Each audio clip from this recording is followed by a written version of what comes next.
What's up, everybody? Sensei here. Welcome to the show. Welcome to this quick video. I'm shooting this thing, as I always say, raw dog. And I have a little treat for y'all today. Now, I'm just going to make the comparison between the RS and the V12 because I think they are a close match, and just give my quick impression of both wheels. Now, I'm very late to the party. V12 has been out for a while, and so has the RS. But that's beside the point, because there's people that are still in the market for new wheels, okay? So, I've been on the RS for a while, and I love that wheel. We all know Begode wheels.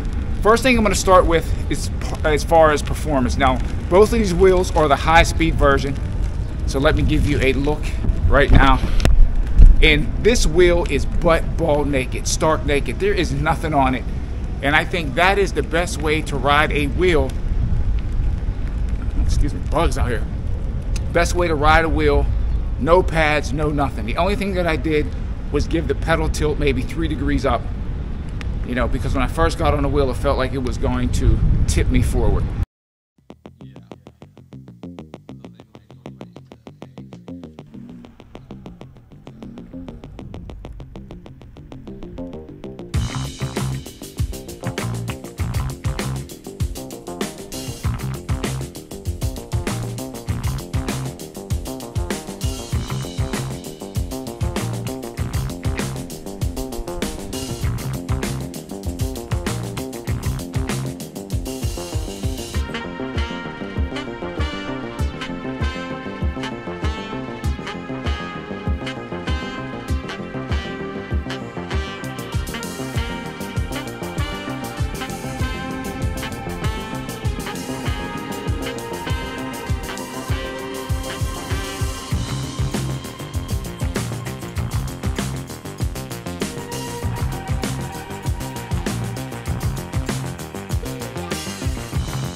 Overall, the wheel feels very balanced on the V12.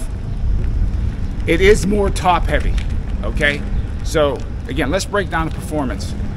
I don't know what Begode does with their firmware, but I feel that the high-speed RS, in my opinion, has slightly better performance. I think it's easier to push the high-speed RS than it is the V12.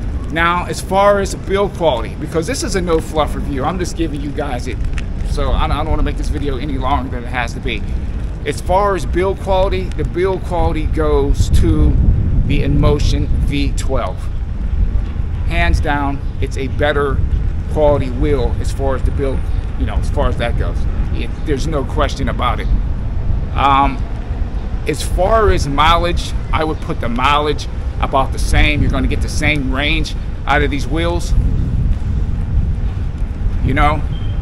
Now, I like my RS as a commuter wheel. I think it's a banging commuter wheel, but I would give the commuter part of this wheel to the V12. Why? Because the water rating, the IP rating, I'm not sure what it is, it's much, much better.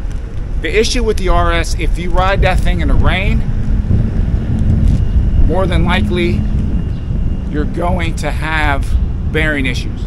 Now, you might be able to take and get the bearing covers and all that type of stuff, but if you don't do that, you're going to have problems with your bearing. Now, I have a cover on mine because, you know, water can leak down through the handle and all that type of stuff. Having a cover on the RS is not the best looking thing, but it protects the wheel.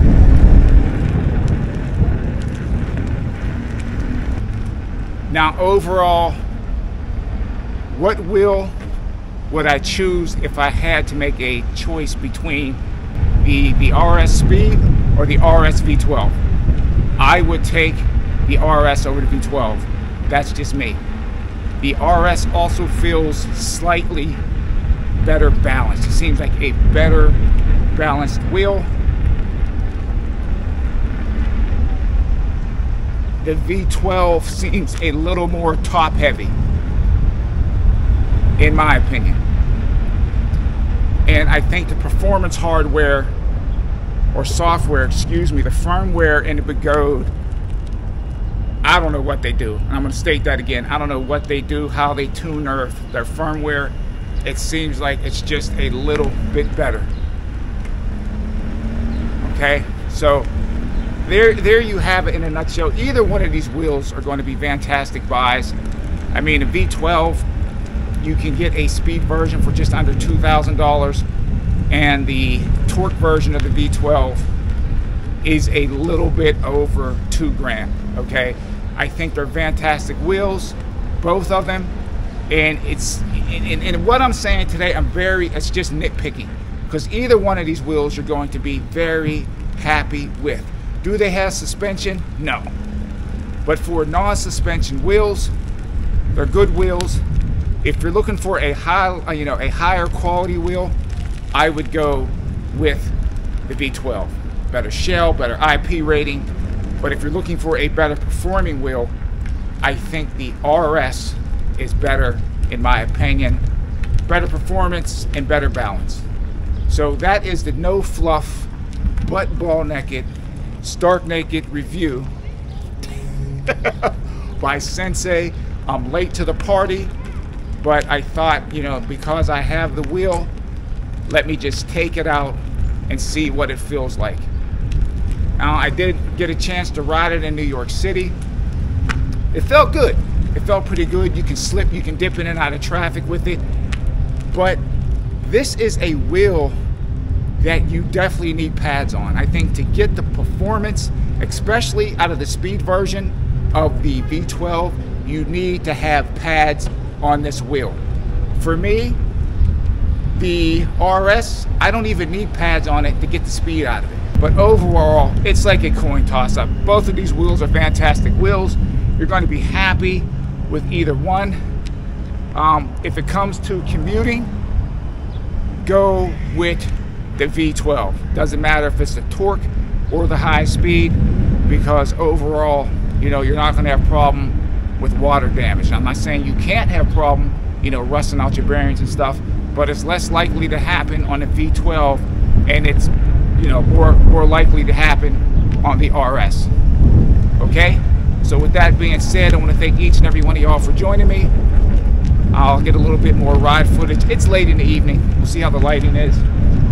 But that's it. Remember, you get on your wheel, you ride it like you hate it. You be safe out there, but you ride it like you hate it. I'm Sensei. Hello. Good night.